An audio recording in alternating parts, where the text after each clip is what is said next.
Hi, hello everybody. Welcome to Vikas Commerce Tutorials. ಸ್ನೇಹಿತರೆ most important and awaiting session ಇದು because ಬಹಳಷ್ಟು ಜನ comments ಮಾಡ್ತಾ ಇದ್ರಿ sir 2 marks important economics 2 marks important ಅಂತೇಳಿ.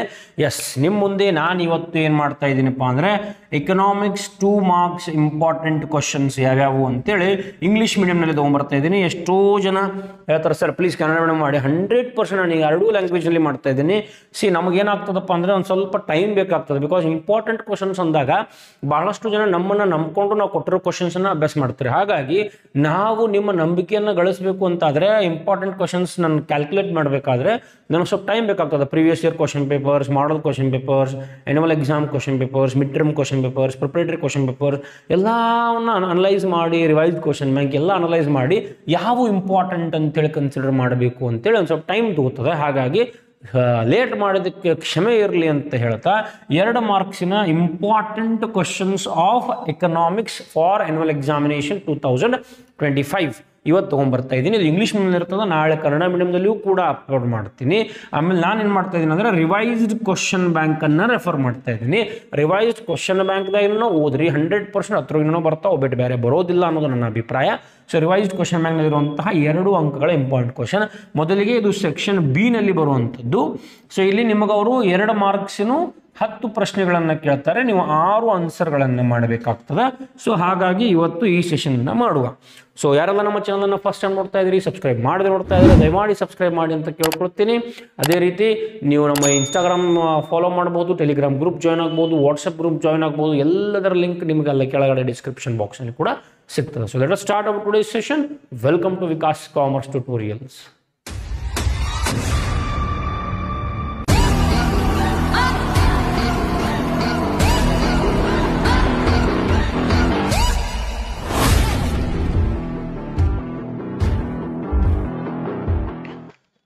Okay, hi. ಸೊ ಇಲ್ಲಿ ನೋಡ್ತಾ ಇರ್ಬೋದು, ಇದು ನಿಮ್ಮ ರಿವೈಸ್ಡ್ ಕ್ವಶನ್ ಬ್ಯಾಂಕ್ ಅದ, department of school education, pre university. So revised question bank 2024-25. I will give the important questions from this revised question bank itself, because apart from revised question bank there will be no any questions which will be asked for your examination. So 2 marks important questions ಅನ್ನು ನೋಡ್ತಾ ಇದ್ದೀವಿ. ಈಗ ನಾನು directly first ಪಾರ್ಟ್ಗೆ ಬರ್ತೀನಿ, introductory micro economics. In that first chapter is introduction. So ಇಂಟ್ರೊಡಕ್ಷನಲ್ಲಿ ಈಗ 2 marks ಕ್ಯಾಟಗರಿಗೆ ಹೋದರೆ, ಓಕೆ, ನಿಮಗೆ ಇಲ್ಲಿ 2 ಮಾರ್ಕ್ಸ್ ಕ್ಯಾಟಗರಿ ಕಾಣ್ತಾ ಇದೆ, ಕರೆಕ್ಟಾ? ಸೊ ಈ 2 ಮಾರ್ಕ್ಸ್ ಕ್ಯಾಟಗರಿಯಲ್ಲಿ 6 ಕ್ವಶನ್ಸ್ಗಳನ್ನು ಕೊಟ್ಟಿದ್ದಾರೆ ಅವರು. ಸೊ ಈ 6 ಕ್ವಶನ್ಸ್ಗಳಲ್ಲಿ ಯಾವುದು ಇಂಪಾರ್ಟೆಂಟ್ ಅಂತ ನೋಡೋದಾದರೆ, ಈಗ ಮೊದಲನೇ ಕ್ವಶನ್ ನಿಮಗೆ ಏನು ಸ್ಕ್ರೀನ್ ಮೇಲೆ ಕಾಣ್ತಾ ಇದೆ, central problems of an economy. ಇದು 4 ಮಾರ್ಕ್ಸ್ ಕ್ವಶನ್ ಕೂಡ ಆಗಿರ್ತದೆ. ವೆರಿ ಸಿಂಪಲ್ ಅದ. How to produce, whom to produce and what to produce. ಇದು ವೆರಿ ಸಿಂಪಲ್. ಸೊ ಇದು ಬಂದರೂ ಕೂಡ ಏನು ಬರಿಬೋದು ನೀವು. ಹಾಗಾಗಿ ಇದನ್ನು ಇಂಪಾರ್ಟೆಂಟ್ ಅಂತ ನಾನು ಕನ್ಸಿಡರ್ ಮಾಡಂಗಿಲ್ಲ. ಸೊ ನನ್ನ ಪ್ರಕಾರ ಈ 6 ಕ್ವಶನ್ಗಳಲ್ಲಿ ಯಾವುದು ಇಂಪಾರ್ಟೆಂಟಪ್ಪ ಅಂದರೆ, distinguish between positive and normative economics. This is one of the important question from this chapter. I will go chapter wise, okay? So ಈ 5ನೇ ಕ್ವಶನ್ ಅನ್ನು ಪರ್ಫೆಕ್ಟ್ ಮಾಡಿರಿ. ಮೊದಲನೇ ಕ್ವಶನ್ದಾಗ ಏನದ ಅಲ್ಲೇನೂ ಪ್ರಾಬ್ಲಮ್ ಇಲ್ಲ, ಆರಾಮ್ಸೆ ನೀವು ಅದನ್ನು ಬರೀಬಹುದು. ಸೊ ಹಾಗಾಗಿ ಸಿಂಪಲ್ ಅದ. 5ನೇ ಕ್ವಶನ್ ಮಾತ್ರ ಒಂದು ಸ್ವಲ್ಪ ಡೀಪಾಗಿ ಚೆನ್ನಾಗಿ ಅಭ್ಯಾಸ ಮಾಡಿರಿ. ಸೊ ಇದು ಒಂದು ಕ್ವಶನ್ ನಾನು ಇಂಪಾರ್ಟೆಂಟ್ ಅಂತ ಕನ್ಸಿಡರ್ ಮಾಡ್ತೀನಿ. ಇನ್ನು coming to chapter number 2. Chapter number 2 ಯಾವುದಪ್ಪ ಅಂದರೆ theory of consumer behaviour. From this chapter we will see what are the important questions of 2 marks. Even for 4 marks and for 6 marks I am giving important questions from this revised question bank itself by considering the old question papers, by considering the model question papers of 2024 and 25. So I am doing the same for 2 marks category also. So here you can observe there are 11 2 marks questions from chapter number 2, that is theory of consumer behavior. So from this chapter I am going to give you 3 important questions, and number 1 important and most famous question, that is what are the differences between a budget line and budget set. This question has been asked for many times for an annual examination 2025. Difference between budget and budget set. Budget line ಅಂದರೆ ಮತ್ತು budget set ಅಂದರೆ ಏನು ಅನ್ನೋದು 2 ವ್ಯತ್ಯಾಸಗಳನ್ನು ನೀವು ಬರೀಬೇಕು. ಇದೊಂದು important question. ಇದು ಬಿಟ್ಟರೆ what you mean by price elasticity of demand. So this is also one of the important question on your screen. I will mark that is question number 8. What do you mean by price elasticity of demand and what is the formula of that? See, there are again two here. Price elasticity of supply also is there, but I don't think that will be important. But question number 8 is very important. What do you mean by price elasticity of demand? And also you need to mention its formula. Okay, so that is also one of the important question from this chapter. That is question number 8. So one is question number 8, another one is question number 3, differences between budget line and budget set, and another important question which I am going to give is question number 7. What do you mean by inferior goods?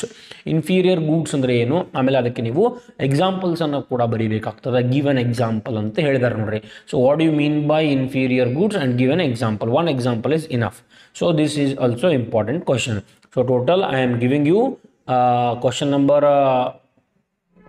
number 7 and question number 8 as important question, and question number 3 as important question, that is differences between budget line and budget set. So these are my 3 important questions from chapter number 2, that is theory of consumer behavior.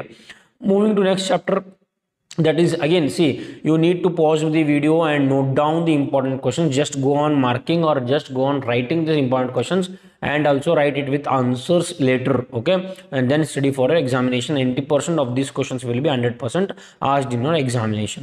Coming to chapter number 3, that is production and cost from theory of firm under perfect, this is production and cost. So from this chapter there are 5 questions. 5 ಕ್ವಶನ್ಸ್ಗಳನ್ನು ಕೇಳಿದಾರೆ ಅವರಲ್ಲಿ ನಿಮ್ಮ revise question ಬ್ಯಾಂಕ್ನಲ್ಲಿ. But 5 ಕ್ವಶನ್ಸ್ಗಳನ್ನು ಯಾವುದನ್ನು important ಅಂತ consider ಮಾಡ್ತಾ ಇಲ್ಲ. ಇಲ್ಲಿ 4 marks 6 ಮಾರ್ಕ್ಸ್ಗೆ weightage ಇರೋದ್ರಿಂದ so 2 marks ನಾವು ಕ್ಯಾಟಗರಿನ ಕನ್ಸಿಡರ್ ಮಾಡೋದು ಬೇಡ. ಓಕೆ, ಸೊ ಡೈರೆಕ್ಟ್ಲಿ ನಾನು ಏನು ಮಾಡ್ತೀನಿ, 4ನೇ ಚಾಪ್ಟರ್ಗೆ ಬರ್ತೀನಿ. Theory of firm under perfect competitions. Theory of firm under perfect competition ಅಲ್ಲಿ ಅಗೇನ್ 6 ಕ್ವಶನ್ಸ್ಗಳನ್ನು ಕೇಳಿದಾರೆ ಅವರು. 2 ಮಾರ್ಕ್ಸಿನ 6 ಪ್ರಶ್ನೆಗಳದ ಅವರಲ್ಲಿ. ಸೊ ಆ 6 ಪ್ರಶ್ನೆಗಳಲ್ಲಿ ಯಾವುದು ಜಾಸ್ತಿ ಇಂಪಾರ್ಟೆಂಟ್ ಅಂತ ನೋಡೋದಾದ್ರೆ, ವೆರಿ ಇಂಪಾರ್ಟೆಂಟ್ ಕ್ವಶನ್. ಈ ಶಟ್ ಡೌನ್ ಪಾಯಿಂಟ್ ಬಗ್ಗೆ ಕೂಡ ಬಹಳಷ್ಟು ಸಲ ಕೇಳಿದ್ದಾರೆ. Question number 2, give the meaning of shut down point. Shut down point ಅಂದ್ರೆ ಏನು ಅಂತೇಳಿ ವೆರಿ ಇಂಪಾರ್ಟೆಂಟ್ ಕ್ವಶನ್ ಇದಾಗಿರ್ತದೆ, 2ನೇ ಕ್ವಶನ್. ಅದಾದ ನಂತರ ಮತ್ತೊಂದು ಇಂಪಾರ್ಟೆಂಟ್ ಕ್ವಶನ್ ಯಾವಪ್ಪ ಅಂದ್ರೆ 2 determinants of firms supply curve. Question number 4. Question number 2 and question number 4 are very important. Please read out these questions also. So question number 2 and question number 4. See, from chapter number 1, 1 important question. From chapter number 2, I have given 3.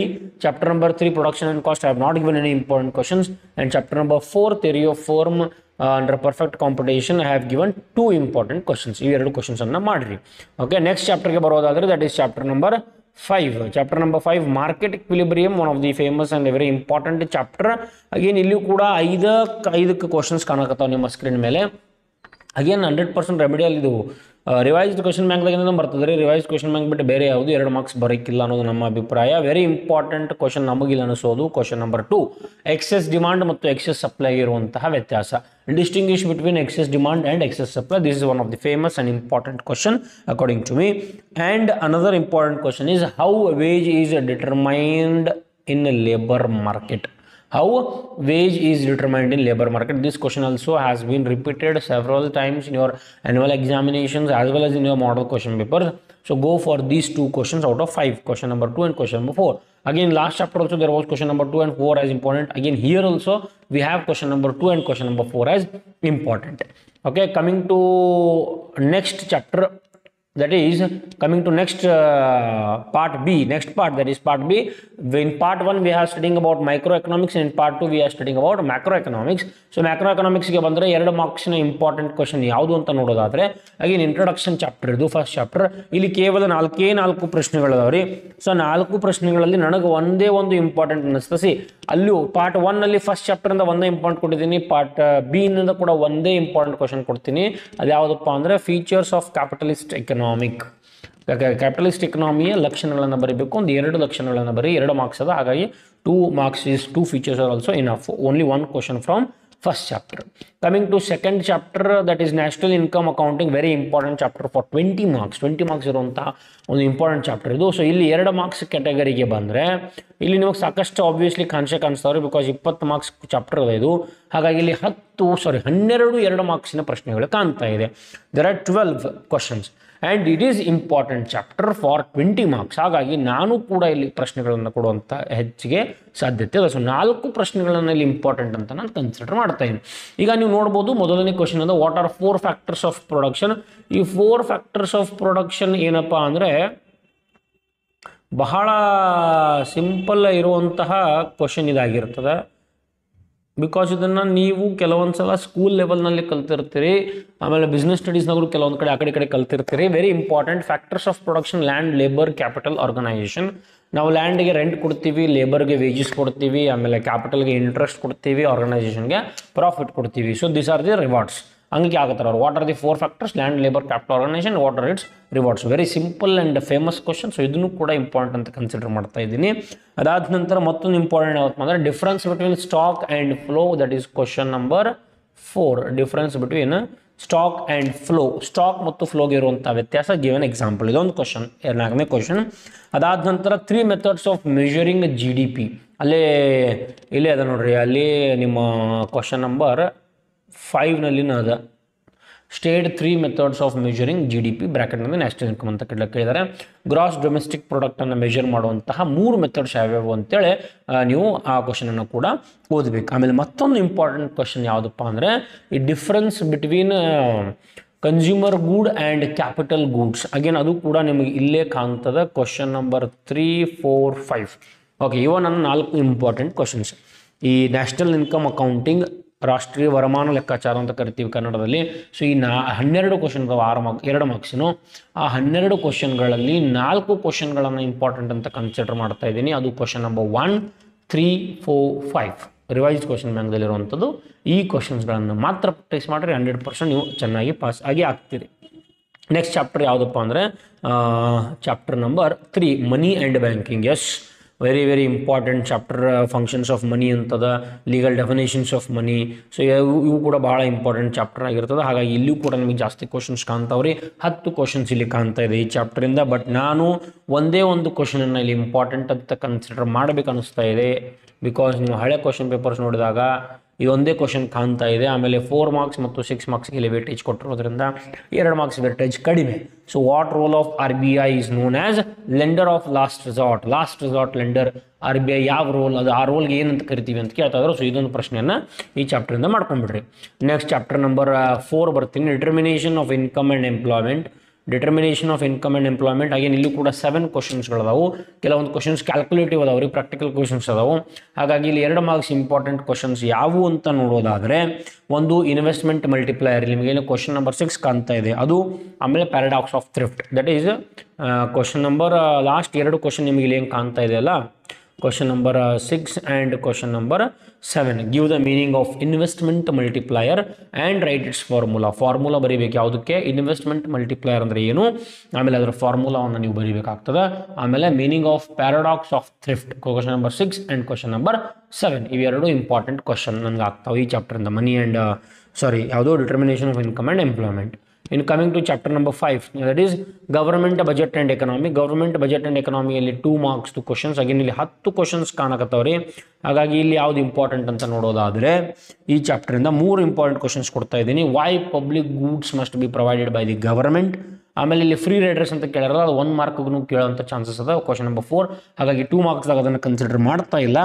Y public goods must be provided by the government. That is question number 3. ಇದು question ನೋಡ್ರಿ, why public goods must be provided by the government. ಇದೊಂದು question ಓದ್ರಿ. ಆಮೇಲೆ why the proportional income tax acts as automatic stabiliser. That is question number 9. And then difference between surplus budget and deficit budget ಅಂತ ಅದ. Question number 8. ಈ question number 8 ಆಮೇಲೆ question number 9.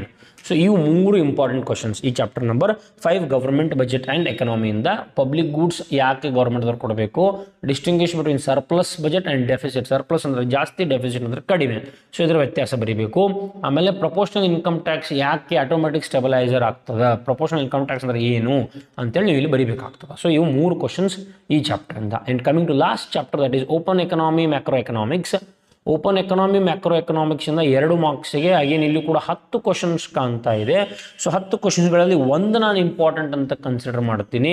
ಯಾವುದಪ್ಪ ಅಂದರೆ question number 3. When do surplus and deficit arises in capital account. Capital ಅಕೌಂಟ್ನಲ್ಲಿ surplus and deficit ಯಾವಾಗ arise ಆಗ್ತದ ಅಂತ ಕೇಳ್ತಾರೆ. ಸೊ ಕ್ವಶನ್ ನಂಬರ್ 3 ಅಗೇನ್ ನೋಡ್ರಿ, ನಾನು ಕೊಟ್ಟಿರುವಂಥ ಕ್ವಶನ್ಸ್ 90% ಎಕ್ಸಾಮ್ದಾಗ ಬರ್ತಾವೆ. ಅಟ್ಲೀಸ್ಟ್ 4 ಮಾರ್ಕ್ಸ್ ಮತ್ತು 6 ಮಾರ್ಕ್ಸ್ನ ಏನು ಕೊಟ್ಟಿದ್ದೀನಿ ನಾನು ಅಷ್ಟೇ ಮಾಡ್ಕೊಂಡು ಹೋಗ್ರಿ 100% ಬಂದೇ ಬರ್ತದೆ. ಬಟ್ 2 ಮಾರ್ಕ್ಸ್ ಕ್ಯಾಟಗರಿಯಲ್ಲಿ ಕೆಲವೊಂದು ಸಲ ಆ ಕಡೆ ಈ ಕಡೆ ಆಗ್ಬೋದು. ಸೊ 20 ಕ್ವಶನ್ಸ್ ಸರಿ, ಸುಮಾರು 20 ಕ್ವಶನ್ಸ್ ಕೊಟ್ಟಿದ್ದೀನಿ. ಎಕ್ಸಾಮ್ಗೆ ಅವರು 10 ಕೇಳ್ತಾರೋ, ನೀವು 6 ಬರಿಬೇಕ್ರಿ. ಸೊ ಹಾಗಾಗಿ ನೀವು 20 ಕ್ವಶನ್ಸ್ ಕೊಟ್ಟಾಗ 20 ಪರ್ಫೆಕ್ಟ್ ಮಾಡಲೇಬೇಕು, ಅದಂತೂ 100%. ಇನ್ನು ಯಾರು ಟಾಪರ್ಸ್ ಇದ್ರೆ ನೀವು ಇನ್ನೂ ಎಕ್ಸ್ಟ್ರಾ ಮಾಡಬೇಕಾದ್ರೂ ಮಾಡಬಹುದು, ಮಾಡಬಹುದು ಅಲ್ಲ ಮಾಡಿರಿ. ಬಟ್ ಯಾರು ಜಸ್ಟ್ ಪಾಸ್ ಆಗಬೇಕ್ರಿ ಸರ್, ನಾವು ಎವರೇಜ್ ಸಾಕ್ರಿ sir, 50-60 is enough for me, okay, you go for these questions, that is enough. Okay, so these are some of the important questions of 2 marks.